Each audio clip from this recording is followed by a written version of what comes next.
Thank you Dallas and Rajesh come here. So నాకు ఈ idea వచ్చినప్పుడు ఇలా ఈవెంట్ చేద్దాం అనుకుంటున్నామని రాజేష్తో డిస్కస్ చేయడం జరిగింది. సో మా దగ్గర చేయండి అన్న, ఆ ఈవెంట్ ఎలా ఉండబోతుందో మేము చూపిస్తా అన్నాడు. నిజంగా మీ లోపలికి వచ్చి చూసినప్పుడు మాకు ఆ ఫీలింగ్ కలిగించినందుకు రాజేష్కి, ఇక్కడ ఉన్న mega and power star and mega power star అభిమానులందరికీ, తెలుగు ప్రేక్షకులందరికీ థ్యాంక్ యూ రాజేష్. ఆసం. ఎందుకంటే ఆల్రెడీ మెసేజ్లు వస్తున్నాయి, ఈవెంట్ అదిరిపోయిందని. మనం లైవ్లో చూస్తున్నాం, ఇక్కడ ఉండి అందరూ ఫోన్లలో యూట్యూబ్లో చూసి మెసేజ్లు పెడుతున్నారు. సో అందుకు మీ అందరికీ చాలా థ్యాంక్ యూ. 1998లో మా వెంకటేశ్వర ఫిలిమ్స్ ఒకే ఒకటి సినిమాతో ప్రారంభమైంది.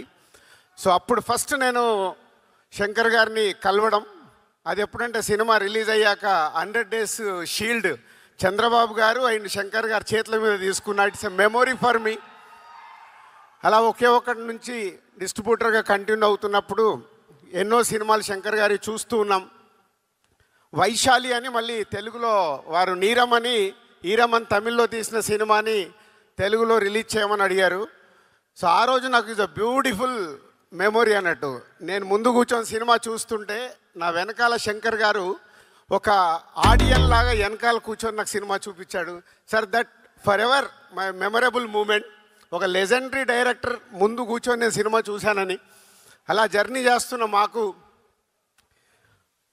ఈ సినిమా శంకర్ గారు మా కో డైరెక్టర్ నరసింహారావు ద్వారా ఈ సినిమా గురించి నేను అడిగినప్పుడు రాజుగారితో సినిమా చెయ్యాలి, తెలుగు సినిమా చెయ్యాలి. సో దానికి నాకు రాజుగారే రైట్ అని నమ్మినందుకు ముందు శంకర్ గారికి థ్యాంక్ యూ. ఎన్నో సినిమాలు తీసిన శంకర్ గారు ఫస్ట్ టైం తెలుగులో ఒక స్ట్రేట్ సినిమా చేయడం. ఇందాక సుకుమార్ చెప్పాడు, ఎంతోమందికి మన కోరిక శంకర్ గారు లాంటి వాళ్ళు తెలుగు సినిమా ఒకటి చేస్తే బాగుండు అని.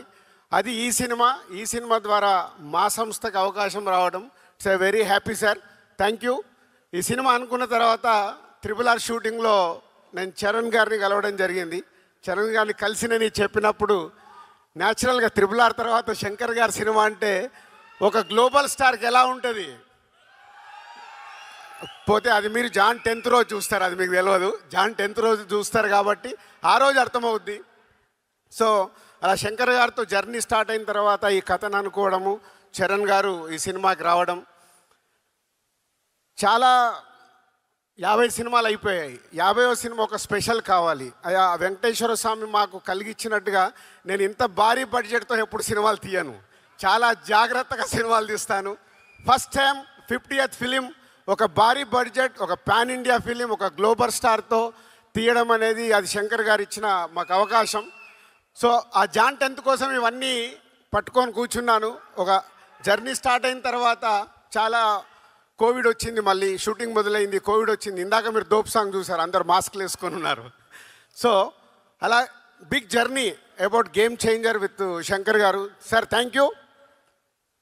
మనం ఎంత కష్టపడ్డా ఏమి చేసినా మేము మీ దగ్గరికి వెళ్ళి వచ్చే అప్లాస్ గురించే వెయిట్ చేస్తాము. ఇప్పుడు మీకు దోప్ సాంగ్ ఎలా ఉంది? సో ఈ దోప్ సాంగ్ నేను 6/3 ఫోన్లో చూశాను. ఫస్ట్ ఫోన్లో చూసి చరణ్ గారికి మెసేజ్ పెట్టాను, సార్ ఈ సాంగ్తో డాలస్ మన ఈవెంట్ ఒక ఎక్కడ ఉంటుంది, బిగ్ సక్సెస్ కాబోతుంది. ఇలా చూసి సార్ శంకర్ సార్ మీకు తెలియదు, నేను అది చూసినప్పుడు నా కళ్ళల్లో టీయర్స్ ఫామ్ అయ్యాయి. అంటే ఒక హ్యాపీనెస్. వావ్, శంకర్ గారి ఎన్నో సినిమాల్లో ఎన్నో పాటలు చూసినప్పుడు వచ్చిన ఒక ప్రేక్షకుడిగా వచ్చిన ఫీలింగ్, ఆహా ఇది మన సినిమాలో ఇలాంటి సాంగ్ ఉందా అని ఒక ఆనంద బాష్పాలు నాకు వచ్చాయి. నేను ఓన్లీ చరణ్ గారితో షేర్ చేశాను అది. So this song is going to blast అని. Thank you sir. అండ్ ఇలాంటి సినిమా మాకు రావడానికి, ఇంత పెద్ద సినిమా అవ్వడానికి కారణం next is a global star Ram Charan గారు. చరణ్ గారు అనగానే ఫస్ట్ నాకు గుర్తుకొచ్చేది మా కళ్యాణ్ గారే. అంటే చిరంజీవి గారి చాలా సినిమాలు ప్రేక్షకుల్లాగా చూసాం. ఎన్నో సూపర్ హిట్లు, ఘరానా మౌడు, జయదేక వీడు, రౌడీ అల్లుడు, ఎన్నో సినిమాలు ఆడియన్గా ఎంజాయ్ చేశాను. కానీ డిస్ట్రిబ్యూటర్గా ఎంటర్ అయిన తర్వాత ఎంజాయ్ చేసిన సినిమా తొలి ప్రేమ.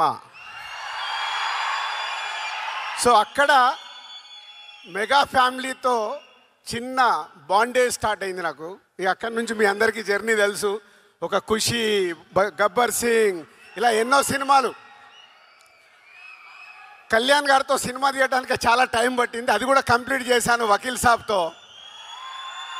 సో అలా మెగా ఫ్యామిలీతో ఒక బాండేజ్ స్టార్ట్ అయిన తర్వాత ఎవడు చేశాము, అది కూడా సినిమా రిలీజ్ అయ్యి కరెక్ట్ 11 years అయింది.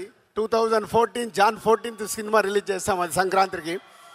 ఆఫ్టర్ 11 years కొడుతున్నాం, మామూలుగా కొట్టట్లేదు, గట్టిగా కొడుతున్నాం. శంకర్ గారి సినిమాలు మనకు పాటలు, సీన్స్ ఏదో సెల్ ఫోన్లో చూస్తే కుదరదు. అది బిగ్ స్క్రీన్ మీద చూసినప్పుడే ఆ మ్యాజిక్ 4 times ఉంటుంది. అదే గేమ్ చేంజర్.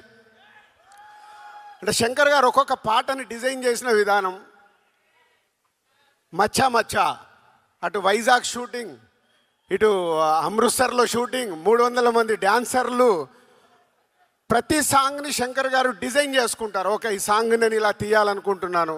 ప్రతి సాంగ్కి ఒక టాప్ కొరియోగ్రాఫర్ని పెట్టుకొని డిజైన్ చేస్తారు. అట్లా మచ్చా మచ్చా సాంగ్ కానీ, నానా హైరానా న్యూజిలాండ్లో చేశాం. అది చాలా ఎక్స్పెరిమెంట్ చేశారు మళ్ళీ ఆ సాంగ్ని శంకర్ గారు. అది రేపు మీకు థియేటర్లో చూసినప్పుడే అర్థమవుద్ది శంకర్ గారు విజన్ ఏంటి ఆ సాంగ్లో. అలాగే మీరు ఇప్పుడు ఈ సాంగ్ చూశారు, దోప్ సాంగ్. అలాగే జరగండి. ఆ సాంగ్ గురించి నేను చాలా మాట్లాడాలి, ఎందుకంటే అది ఆ సాంగ్ లీక్ అయింది. లీక్ అయిపోయిన తర్వాత రకరకాల కామెంట్స్ చూస్తున్నాం. శంకర్ గారు నేను అడిగాను, సార్ లీక్ అయింది సాంగ్, మనం రిలీజ్ చేసేయాలని. అలా అనుకొని ఆ సాంగ్ రిలీజ్ చేశాం. కానీ శంకర్ గారికి నాకు తెలుసు is not happy, not satisfy. కానీ అది రేపు మీ అందరికీ థియేటర్లో చూపిస్తాడు. శంకర్ గారు ఆ సాంగ్ ఏంటి, ప్రభుదేవ గారి కొరియోగ్రాఫ్ ఏంటి, రామ్ చరణ్ గారి డ్యాన్స్ ఏంటి, రేపు మీకు థియేటర్లో చూసినప్పుడే అర్థమవుద్ది. సో నేను దగ్గరుండి చూశాను. అలా ప్రతి సాంగ్ని డిజైన్ చేస్తారు శంకర్ గారు. ఈ సినిమాలో ఉన్న 5 పాటలు ఒక బిట్ సాంగ్, దేనికది అన్నట్టుగా. మీరు 4 చూశారు, ఇందాక అంజలి చెప్పింది ఇంకొక సాంగ్ ఉంది. సాంగ్ వేணுమా సాంగ్ ఇరుకు, ఫైట్ వేணுమా ఫైట్ ఇరుకు, hero villain Surya and hero గారికి క్లాప్స్ వేணுమా క్లాప్స్ ఇరుకు. సో సంక్రాంతికి సూపర్ హిట్ ఇరుకు. సో అలా రామ్ చరణ్ గారు అండ్ సూర్య గారి మధ్యలో జరిగే సీన్స్ మన తెలుగు రాష్ట్రాల్లో చాలా ఇన్సిడెంట్స్ చూస్తున్నాం.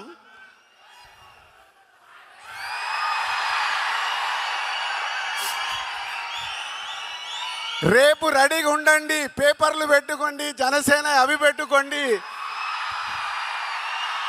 మీకు థియేటర్లో తెలుగు రాష్ట్రాల్లో జరుగుతున్న ఇన్సిడెంట్స్ చాలా కనిపిస్తాయి. కానీ ఇవి శంకర్ గారు 4 years బ్యాక్ రాసుకున్న సీన్స్, అవి ఇప్పుడు జరుగుతున్నాయి. అవే రేపు మీకు థియేటర్లో మీతో క్లాప్స్ కొట్టిస్తాయి. సో మీకు ఒక హై వోల్టేజ్ తెలుగు ప్రేక్షకులకి, అలాగే యావత్ భారతదేశంలో ఉన్న అన్ని లాంగ్వేజ్లో ఈ సినిమా రిలీజ్ అవుతుంది. అందరికీ ఒక కిక్ ఇస్తుంది.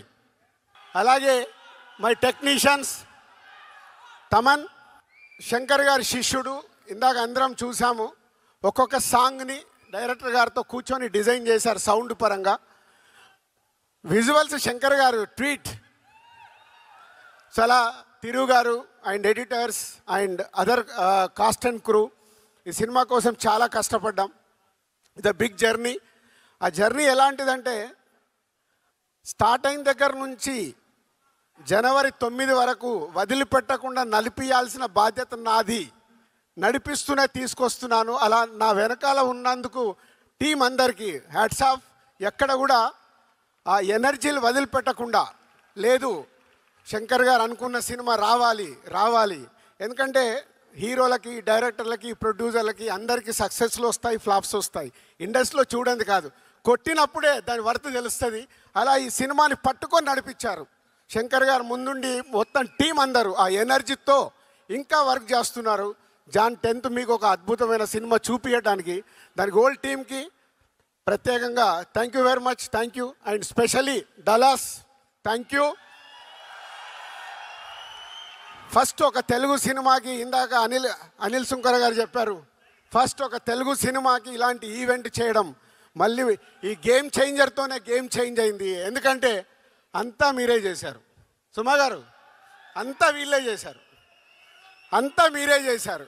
ఎందుకంటే మిలియన్ల రెవెన్యూ తెలుగు సినిమాకి ఇస్తుంది మీరు. కాబట్టి మీ దగ్గర ఈవెంట్ జరగాలనే ఆ సంకల్పం మాది. ఆ సంకల్పాన్ని సక్సెస్ చేసినందుకు మీ అందరికీ thank you very much. And my boy, my brother, ఏదన్నా తక్కువే మా సుక్కుని. ఒక ఆర్య సినిమాతో మొదలై ఆర్య అప్పుడు నేను సుక్కుని ఇంట్రడ్యూస్ చేయడం కాదు, ఇద్దరం కలిసి జర్నీ మొదలుపెట్టాం. అదొక అద్భుతమైంది. ఆ అద్భుతం ఈరోజు మనకు ఒక అద్భుతమైంది సుకుమార్ అనే వ్యక్తి ద్వారా. ఇవాళ ఆల్ ఇండియాలో మన సుకుమార్ పేరు చెప్తే వా అనుకునే రేంజ్లో ఉన్నందుకు ఈరోజు మేము పిలవగానే ఇక్కడికి వచ్చినందుకు thank you Sukku and Buchibabu and Anil గారు అండ్ సతీష్ గారు అందరికీ thank you very much, thank you. Thank you so much Dil Raju గారు. అండ్ చెప్పకనే చెప్పేశారు మీరు శంకర్ గారి ఒక్కొక్క సినిమాలోని ఐడియాలజీల్లో ఈ సినిమాలో మీకు ఏది నచ్చి తీసుకున్నారు అంటే ఇందాక చెప్పారు ప్రజెంట్ జరుగుతున్న సినారియోల్ని 4 సంవత్సరాల క్రితమే ఊహించి. ఎప్పుడు శంకర్ గారు అంతే, ఏదైనా సరే ఒక 10 years 5 years అహెడ్గానే ఉంటారు. నేను అడగాలనుకుంటున్నాను ఆఫ్టర్ 5 years ఏం జరగబోతుంది నెక్స్ట్ సొసైటీలో అని. Okay, so let's hope for the next story. And thank you Dil Raju గారు. శిరీష్ గారు యాజ్ యూజువల్, శిరీష్ గారు మౌనంగానే వారి